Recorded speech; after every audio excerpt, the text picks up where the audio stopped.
कृष्णा गाडगीळ आणि sons limited 1832 पासून। शेतकऱ्यांच्या बाबतीत सरकारची भूमिका दुय्यम। पंचनाम्याने शेतकऱ्यांचा पंचनामा होतोय। कंत्राटदाराचं सरकार शेतकऱ्यांना मदत करणार नाही, वडेट्टीवारांची टीका। बीड जिल्ह्यात अतिवृष्टीमुळे 4,20,000 हेक्टरवरील जमीन बाधित, तर जिल्हा प्रशासनाकडून नव्यानं आकडेवारी जाहीर। पुरात 4 व्यक्तींचा मृत्यू, 153 जनावरं दगावली।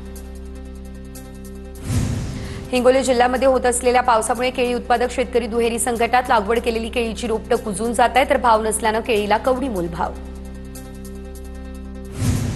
लातूर जिल्ह्यातल्या निलंग्यामध्ये मुसळधार पावसामुळे पूरस्थिती, अनेक ठिकाणी रस्ते पाण्याखाली गेले, वाहतूक ठप्प। वीज पडल्यानं एका महिलेचा मृत्यू, ओढ्यात वाहून गेल्यानं एका शेतकऱ्याचाही मृत्यू। नांदेड जिल्ह्यामध्ये मुसळधार पावसामुळे 16,21,000 एकरवरील पिकांचं नुकसान। नवीन लागवड केलेली केळी पाण्याखाली गेली, त्यामुळे शेतकरी चिंतेत। सरकारने त्वरित पंचनामे करून मदत देण्याची शेतकऱ्यांची मागणी। अहिल्यानगरच्या पाथर्डीमध्ये पावसामुळे मडी, शिरापूर या परिसरातील कांदा, सोयाबीन, तूर, बाजरी आणि उडीद पिकांचं नुकसान। नदीकाठी असलेली पिकं गेली वाहून, अनेकांच्या शेतात 1.5 ते 2 फुटांपर्यंत साचलं पाणी। सातारा जिल्ह्यातील रहिमतपूर भागात मुसळधार पावसामुळे शेती पिकांचं नुकसान, तर अनेक ठिकाणी पुलावरून पाणी, जनजीवन विस्कळीत। बुलडाण्यामध्ये सोयाबीन पिकावर येलो मोझॅक रोगाचा प्रादुर्भाव। कृषी सहाय्यक गावांमध्ये येत नसल्यानं शेतकऱ्यांना मार्गदर्शन मिळेल, तर कृषी विज्ञान केंद्राकडून व्यवस्थापनाचा सल्ला। बीडच्या परळी तालुक्यातील वानटाकळी या शिवारामध्ये शिरलं पाणी, शेतात पाणी शिरल्यानं पिकांचं मोठ्या प्रमाणात नुकसान। 3 दिवसांपूर्वी माजी मंत्री धनंजय मुंडेंनी या भागाची केलेली पाहणी, मात्र अजूनही पंचनामे संपलेले नाही। धाराशिवच्या उमरगा परिसरामध्ये 2 दिवसांपासून मुसळधार पाऊस, बेंबितुरा नदीला आला पूर, नदीकाठच्या शेतकऱ्यांचं सोयाबीनमध्ये गुडघाभर पाणी। साताऱ्याच्या खटाव तालुक्यात मागील 2 दिवस झालेल्या मुसळधार पावसामुळे येरळा नदीसह नाल्यांना आला पूर। येरळवाडी मध्यम प्रकल्पाच्या सांडव्यातून पहिल्यांदाच 6,170 क्युसेकने पाण्याचा विसर्ग सुरू। लातूर जिल्ह्यातल्या निम्न तेरणा आणि मांजरा धरणाचे दरवाजे आले उघडण्यात, तर 2 दरवाजे उघडण्यात आले असल्यानं पाण्याचा मोठ्या प्रमाणात विसर्ग देखील सुरू।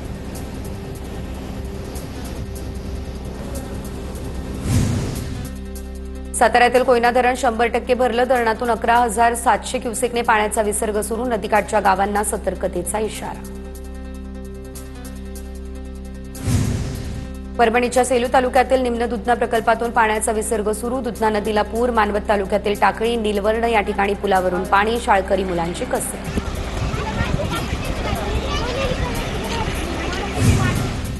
दक्षिण सोलापुरात वडकळबाळमध्ये सीना नदीच्या प्रवाहात महिला वाहून जात होती, ग्रामसुरक्षा दलाच्या तरुणांनी महिलेला वाचवलं।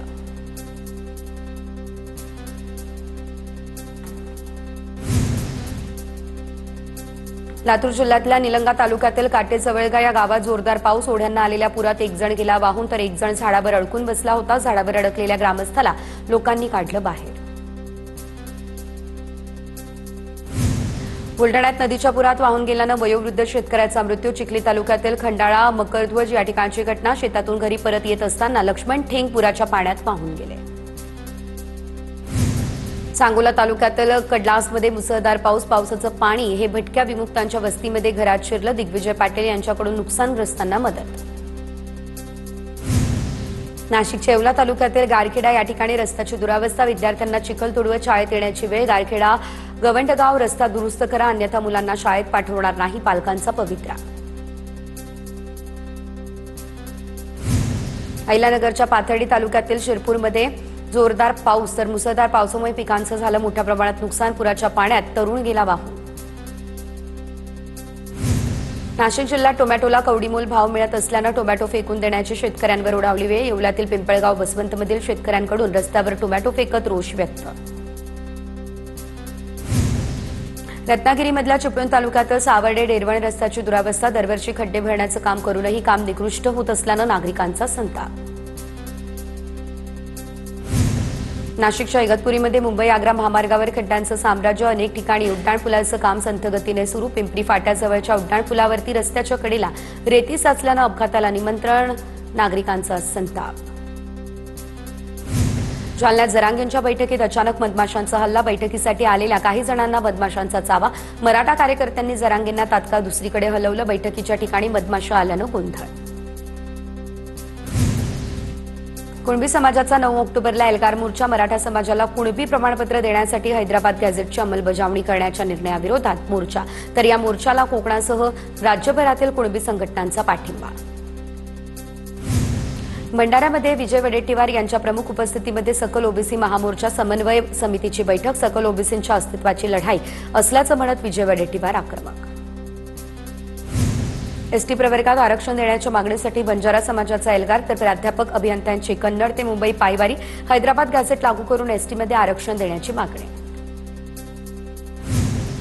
शरद पवार यांची राष्ट्रवादी उद्या सांगलीमध्ये शक्ती प्रदर्शन करण्याच्या तयारीत, तर पडळकरांच्या जयंत पाटलांवरील वक्तव्याचा निषेध करणार. सुप्रिया सुळे यांच्यासह महत्त्वाचे नेते उद्या सांगलीमध्ये जाणार. जळगावच्या मुक्ताईनगरमध्ये गोपीचंद पडळकर यांच्या प्रतिमेला जोडे मारो आंदोलन, तर जयंत पाटील यांच्यावर खालच्या पातळीवरती टीका केल्यानंतर निषेध आंदोलन. सोलापूर शहरातील अहिल्यादेवी होळकर यांच्या स्मारकासमोर आमदार गोपीचंद पडळकर यांच्या प्रतिमेला दुग्धाभिषेक. पडळकरांच्या समर्थकांकडून जोरदार घोषणाबाजी.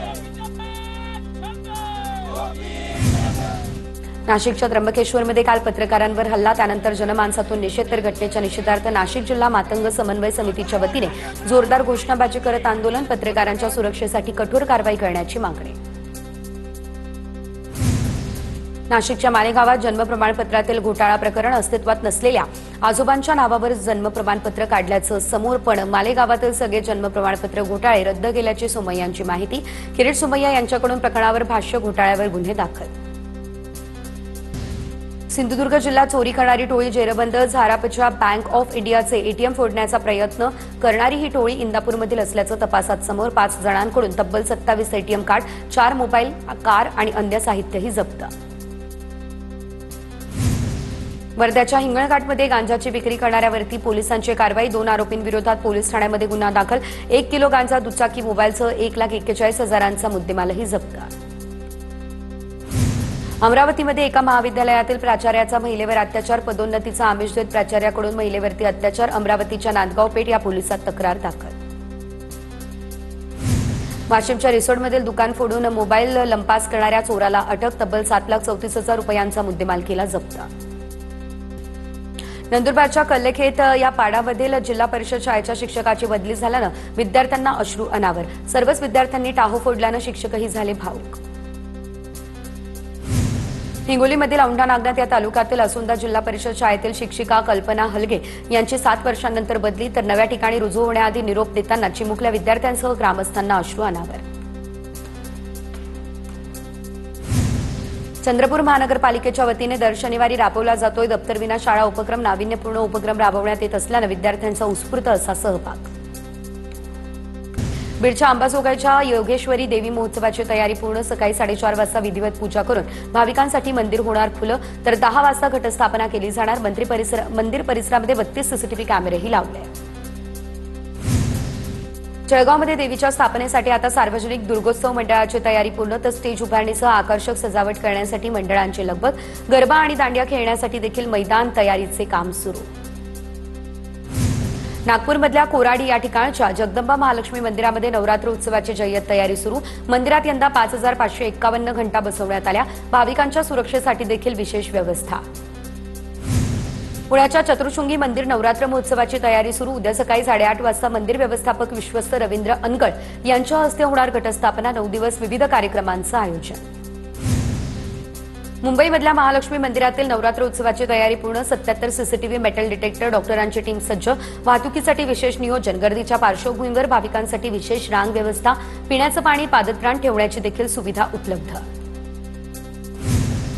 पूना गाडगीळ आणि सन्स लिमिटेड 1832 पासून